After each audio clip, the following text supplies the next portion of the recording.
Sleep 2 Business Genius, Business History, Fact Number 11 of 107-minute read. From wool to dynasty, the Medici.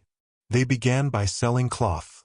They ended by financing popes, commissioning Michelangelo, and running the most powerful bank in Europe.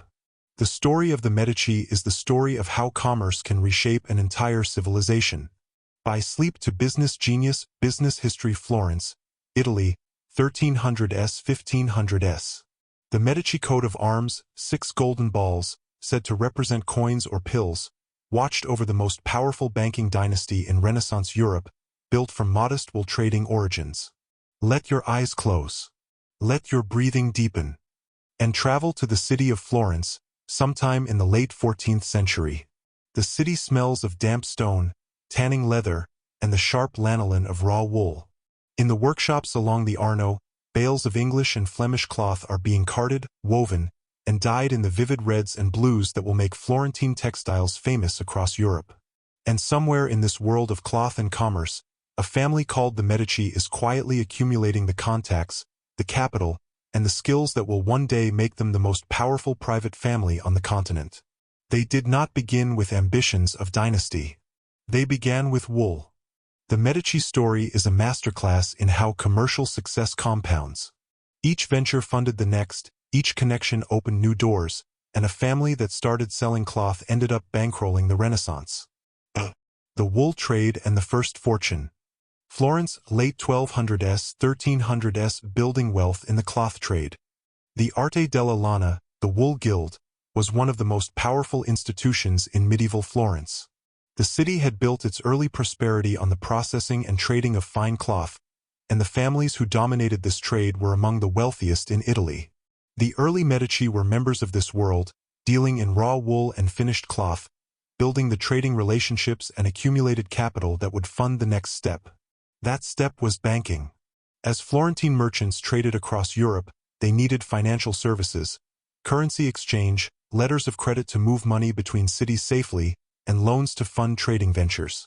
The Medici were not the first Florentine family to enter banking. The Bardi and Peruzzi had done so before them, on an enormous scale. But those families had overextended themselves and collapsed. The Medici learned from their mistakes.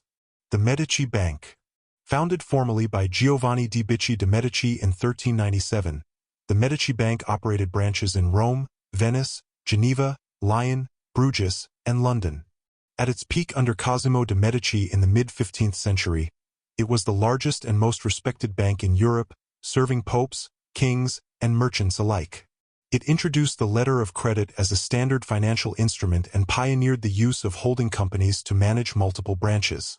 The pivot to power. The genius of the Medici was understanding that banking and politics were inseparable. Their most important client was the papacy.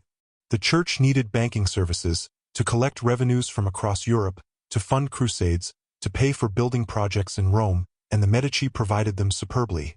In return, they gained access, influence, and a client whose deposits underpinned the entire bank. Cosimo de' Medici, who took over in 1420, was the architect of the family's political transformation. He dominated Florence without holding formal power, ruling through networks of obligation, patronage, and financial dependency that bound the city's leading families to him. When he was briefly exiled by political rivals in 1433, the Florentine economy ground to a halt. He was recalled within a year. His grandson Lorenzo, known to history as Lorenzo the Magnificent, extended the family's reach into culture and politics at the highest level. He was the patron of Botticelli, Leonardo da Vinci, and the young Michelangelo. He hosted the Platonic Academy. He negotiated with kings. The Medici had traveled, in roughly a century and a half, from wool merchants to the de facto rulers of Florence and patrons of the greatest artistic flowering in European history. The Medici did not separate their banking from their politics, or their politics from their culture. Each reinforced the others. Wealth funded art. Art projected power. Power attracted wealth. It was the first great demonstration that a business dynasty could shape civilization itself. The legacy. The Medici Bank eventually declined in the late 15th century, weakened by bad loans, political upheaval, and the costs of Lorenzo's lavish patronage. The family itself experienced exile, murder, and reversal before eventually returning to power in Florence in the 16th century. 2 Medici became popes. 2 became queens of France. But their most enduring legacy is not political. It is the model they created of how commercial success, intelligently managed and boldly deployed, can be the foundation for cultural, intellectual, and social transformation on the grandest scale. The merchant who became a banker, who became a kingmaker, who became a patron of the arts, that arc of ambition, from wool to the Sistine Chapel, has never been surpassed. They started with cloth. They changed the world. Tags: Medici Renaissance Banking Florence. A Medici Bank will trade business history, Italian history, sleep learning, economic history. Sleep to Business Genius weaves 100 fascinating business history facts into soothing, story-driven narratives.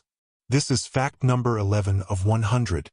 Part of 100 Facts About Business to Fall Asleep To, available as a full narrated video on YouTube.